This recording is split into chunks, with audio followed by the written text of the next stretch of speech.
नमस्ते दोस्तों, मैं आपको स्वागत करता हूँ आपका अपना चैनल इको अपडेट्स पे। आज हम यहाँ देखने वाले हैं कि जीडीपी क्या होता है, जीएनपी क्या होता है, एनडीपी क्या होता है, एनएनपी क्या होता है। तो देखिए, हम पहले जीडीपी को समझने से पहले मुख्यतः 4 चीज़ को समझ लेते हैं। इससे हमें जीडीपी को समझने में आसानी हो जाएगा। तो ये जो 4 चीज़ें हैं, ये क्या क्या है। नंबर 1 पे है पॉलिटिकल बाउंड्री, नंबर 2 पे है 1 ईयर, नंबर 3 पे है लास्ट कॉस्ट, नंबर 4 पे है गुड्स एंड सर्विसेज। तो आइए देखते हैं जीडीपी कैसे काउंट होता है, जीडीपी क्या होता है। तो देखिए दोस्तों, अगर हमारे देश में जितने भी उत्पादन होता है उससे तो हम जीडीपी में काउंट करेंगे ही, लेकिन अगर कोई बाहरी देश की कंपनी भी आकर हमारे देश में कमाई कर रहा है तो वो जितना भी उत्पादन कर रहा है उससे भी हम जीडीपी में काउंट करेंगे, समझे। तो इसको समझने से पहले हम जो 4 चीज़ें अभी बताए हैं उसको पहले समझ लेते हैं।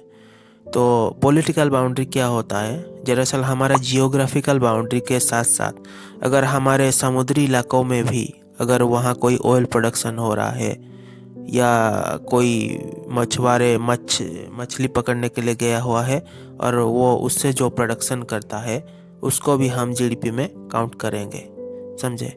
अगर हमारा एयर इंडिया का कोई भी फ्लाइट सपोज यूएसए, दुबई या कहीं पर भी जाता है, वो तो हमारे जियोग्राफिकल बाउंड्री के बाहर ही रहता है, लेकिन फिर भी उसको हम अपने पॉलिटिकल बाउंड्री में काउंट करेंगे और उसको जीडीपी में शामिल करेंगे, समझे। ये तो था हमारा पॉलिटिकल बाउंड्री के बारे में। अभी हम देखते हैं 1 ईयर, ये जो जीडीपी होता है इसको हम 1 साल के लिए काउंट करते हैं, समझे। और अभी हम देखते हैं लास्ट कॉस्ट क्या है।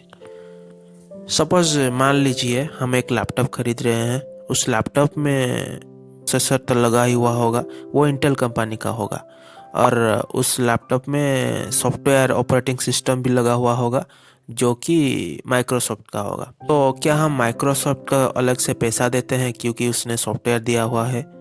क्या हम इंटेल कंपनी को अलग से पैसा देते हैं क्योंकि वो प्रोसेसर दिया हुआ है? नहीं।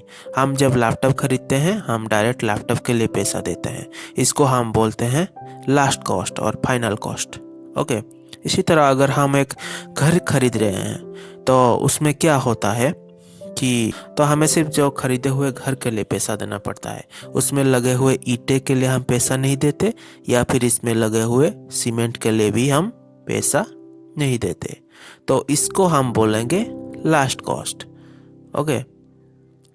तो इसी तरह अभी देखते हैं गुड्स क्या होता है और सर्विसेज क्या होता है। तो सपोज हमने किसी को पैसा दिया और उसके बदले में उसने हमें कुछ सामान दिया, तो उस सामान को हम उनको बोलेंगे गुड्स, समझे। लेकिन अगर हम किसी को पैसा देते हैं और उसके बदले में हमें कुछ सामान नहीं मिलता, मतलब सपोज आप एक होटल पे गए हुए हैं और खाना ऑर्डर करते हैं, तो उसके बदले में आपको पैसा देते हैं तो पैसे के बदले में आपको खाना मिलता है, वो तो होता है गुड्स। लेकिन वो जो वेटर होता है जिसको आप टिप्स देते हैं, वो आपको जो हेल्प करता है, वो जो खाना लाकर पहुंचाता है, उसको हम बोलेंगे सर्विसेज। अगर वो खाना नहीं पहुंचाता तो आपको खुद जाकर खाना लाना पड़ता, समझे। तो उसने जो खाना लाकर दिया उससे हम बोलेंगे सर्विसेज। इसी तरह अगर कोई टीचर पढ़ा रहा है तो उसके बदले में हम उसे पैसा दे रहे हैं, लेकिन वो जो पढ़ा रहा है वो कोई सामान नहीं होता, वो डायरेक्ट आकर हमारे माइंड में फीड हो रहा है, तो उसको हम बोलेंगे सर्विसेज।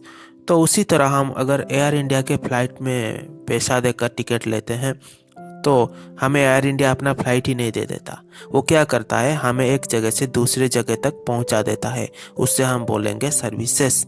तो इसी तरह एक कंट्री के 1 साल के अंदर अपने पॉलिटिकल एरिया में जितने भी गुड्स एंड सर्विसेज को काउंट करने को हम बोलते हैं जीडीपी।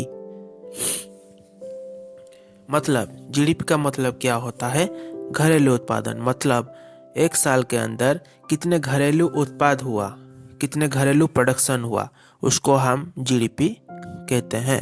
ये कब कहाँ होता है? ये होता है पॉलिटिकल बाउंड्री के अंदर।